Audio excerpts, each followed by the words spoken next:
Hello friends, एक बार फिर से स्वागत है आपका हमारे यूट्यूब चैनल पर। तो चलिए आज हम सी टेट के आंसर की लेकर आए हैं आपके लिए। जो सी टेट का CDP वाला पोर्शन होता है, चाइल्ड डेवलपमेंट एंड पेडोलॉजी और बाल विकास या शिक्षा शास्त्र की जो क्वेश्चन पेपर था उसके फर्स्ट पेपर के आंसर की है और ये 100% सही है। तो हमने काफ़ी कोशिश करी है आपको सही आंसर देने की, जो कि आप देख पाएंगे कि सी टेट की जब ऑफिशियली आंसर की आती है उससे हमारा पूरा मैच करेगा। चलिए देखते हैं। क्वेश्चन नंबर फर्स्ट था, अधिगम के लिए निम्न में से कौन सी धारणा उपयुक्त है? तो इसका राइट आंसर होगा सेकंड नंबर। इसका राइट आंसर होगा सेकंड नंबर, योग्यात सुधारी। क्वेश्चन नंबर सेकंड की तरफ चलते हैं। निम्न में से कौन सी परिपाटी विद्यार्थियों में संकलनात्मक समझ में बढ़ोतरी करने में सहायक है? तो इसका राइट आंसर होगा फर्स्ट नंबर, अन्वेषण और संवाद। बच्चों को सीखने में कठिनाई होती है जब सूचना अलग अलग टुकड़ों में प्रस्तुत की जाती है, यानी कि अपन ने कोई भी क्वेश्चन दिया, उसको एक बार बोल दिया, फिर कुछ देर बाद में दूसरे बार में उसका आगे का हिस्सा बताया तो वो उसको समझ नहीं पाते हैं। क्वेश्चन नंबर 4 है, अधिगम की सर्वोत्तम अवस्था कौन सी है? तो संतुलित उत्तेजना और कोई भय नहीं, ये इसकी सबसे सही अवस्था होती है।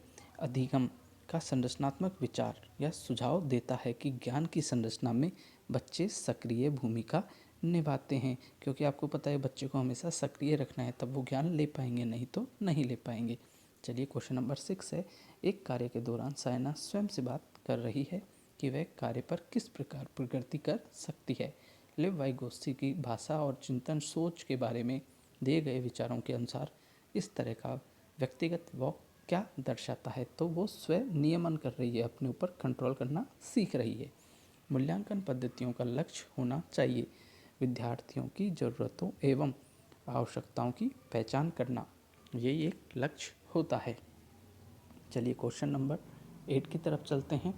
क्वेश्चन नंबर 8 है, बच्चों के विकास की व्यक्तिगत विभिन्नताओं को किस पर प्रतिरूपित किया जा सकता है?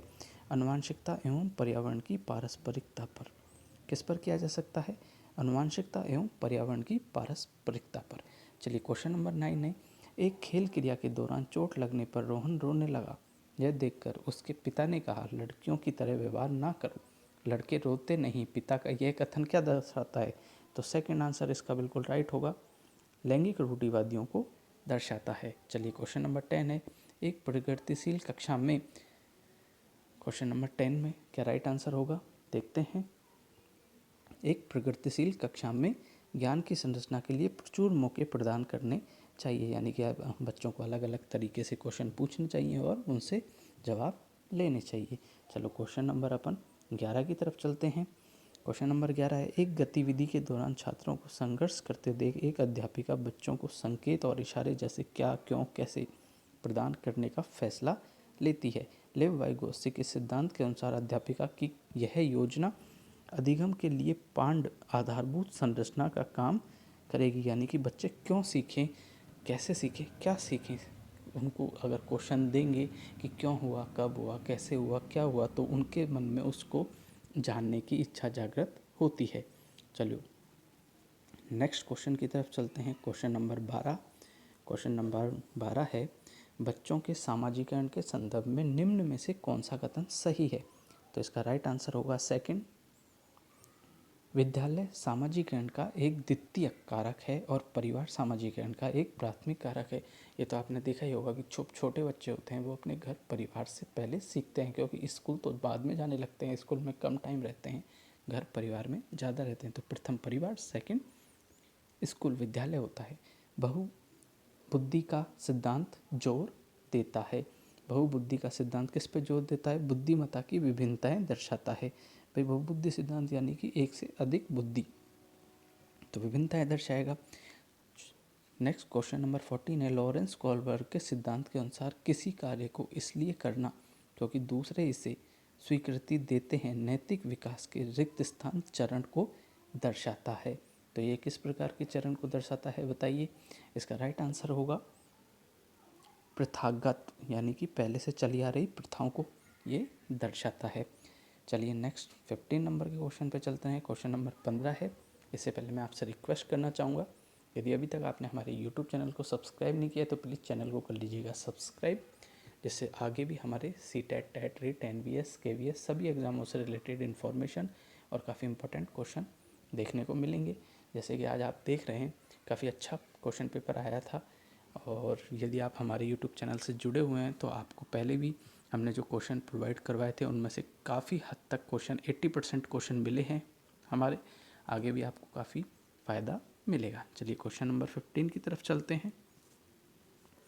क्वेश्चन नंबर 15 है, विकास के संदर्भ में निम्न में से कौन सा कथन सही है? तो विकास क्या होता है? बहुआयामी होता है, ये इसका राइट आंसर है।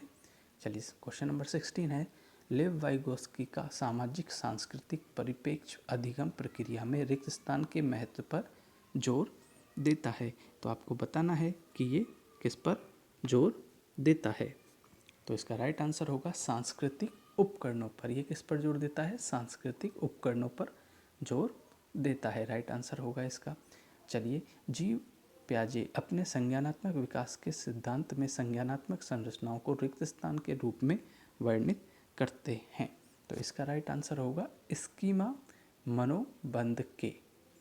इसका राइट आंसर क्या होगा? स्कीमा मनोबंध, यानी कि 1 नंबर होगा इसका राइट। चलिए नेक्स्ट चलते हैं। जिन प्याजे के संज्ञानात्मक विकास के सिद्धांत में पूर्व संज्ञानात्मक अवस्था में विकास का मुख्य गुण क्या होता है? तो इसका राइट आंसर होगा विचार सोच में विकेंद्रीकरण, यानी कि अपन विचार और सोच करेंगे, विकेंद्रीकरण का अलग अलग तरीके से सोचेंगे उसको। चलिए क्वेश्चन नंबर 19 है, दिव्यांगजन अधिकार अधिनियम 2016 के अनुसार निम्न में से किस शब्दावली का प्रयोग उपयुक्त है?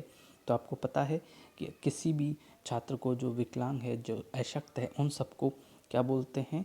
शारीरिक दिव्यांगता, दिव्यांग शब्द दिया है, इसलिए इसका राइट आंसर 4 नंबर होगा। जन्म से किशोरावस्था तक बच्चों के विकास किस क्रम में होते हैं? तो आपको पता है सबसे पहले वो संवेदनाओं को ग्रहण करता है बच्चा, इसलिए इसका राइट आंसर यहीं से आपको मिल जाता है। संवेदना सबसे फर्स्ट होगा, फिर मूर्त होगा, फिर अमूर्त होगा। चलिए क्वेश्चन नंबर 21 है, एक प्रगतिशील कक्षा में व्यक्तिगत विभिन्नताओं को किस प्रकार देखा जाना चाहिए? यानी कि एक प्रगतिशील कक्षा में किस प्रकार देखा जाना चाहिए? एक प्रगतिशील कक्षा में अध्यापक अधिगम प्रक्रिया की परियोजना के लिए महत्वपूर्ण है, ये इसका राइट आंसर होगा। चलिए क्वेश्चन नंबर 22 की तरफ चलते हैं। क्वेश्चन नंबर 22 है, एक समावेशी कक्षा में रिक्त स्थान पर जोर होना चाहिए। तो इसका राइट आंसर होगा हर बच्चे के सामर्थ्य को अधिगम करने के लिए अवसर प्रदान करना चाहिए, यानी कि बच्चे का लेवल देख के और उस हिसाब से अपन को शिक्षण विधियाँ यूज में लेनी चाहिए। क्वेश्चन नंबर 23 है, समस्या समाधान क्षमताओं को किस प्रकार सुसाध्य किया जा सकता है? तो इसका राइट आंसर होगा समरूपों के इस्तेमाल को बढ़ावा देकर, समरूपों के इस्तेमाल को बढ़ावा देकर। चलिए क्वेश्चन नंबर 24 की तरफ चलते हैं। अधिगम कठिनाइयों से जूझते छात्रों की ज़रूरतों को संबोधित करने के लिए एक अध्यापक को क्या नहीं करना चाहिए? शिक्षा शास्त्र और आकलन की जटिल संरचनाओं का प्रयोग नहीं करना चाहिए, मतलब जो बच्चों को समझ ही नहीं आए ऐसे रूल रेगुलेशन का उपयोग नहीं करना चाहिए। चलिए क्वेश्चन नंबर 25 की तरफ चलते हैं। सृजनात्मकता की पहचान का प्रमुख लक्षण क्या होता है? अपसारी चिंतन, ये इसका राइट आंसर होगा 25 में था ही।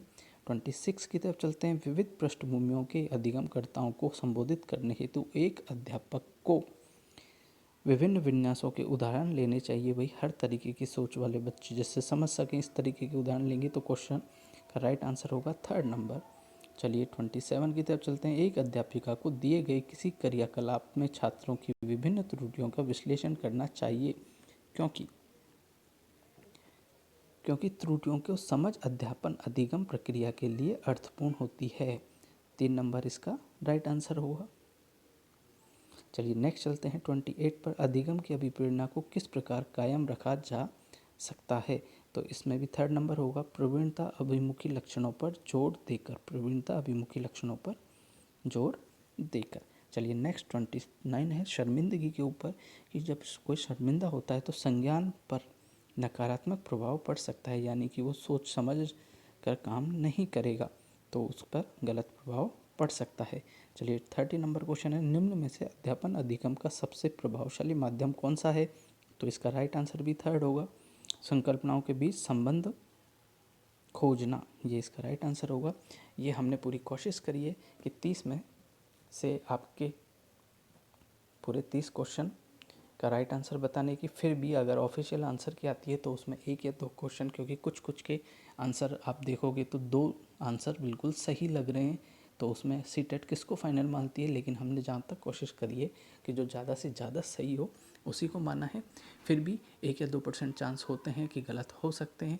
इसी प्रकार हम आगे भी अभी आपको सारे नेक्स्ट वीडियोस में प्रोवाइड करवाएंगे दूसरे और सब्जेक्ट की आंसर की, वो भी काफ़ी हद तक सही होगी। तो प्लीज़ आप चैनल को सब्सक्राइब कर लीजिए, लाइक कर लीजिए और बेल आइकन को प्रेस कर लीजिए, जिससे कि हमारे जो वीडियोस आएंगे उसके नोटिफिकेशन आपको मिलते रहें। और यदि आप हमसे पहले जुड़े होंगे तो आपने देखा होगा कि हमने जो आपको साइंस के क्वेश्चन दिए थे या CDP, पेडोलॉजी, टीचिंग मेथड के जो भी नोट्स प्रोवाइड करवाए थे, जो भी क्वेश्चन दिए थे, उनमें से आपको काफ़ी हद तक क्वेश्चंस यहाँ पर देखने को मिले होंगे। थैंक यू फ्रेंड्स, मिलते हैं नेक्स्ट वीडियो में नेक्स्ट इन्फॉर्मेशन के साथ। Thank you.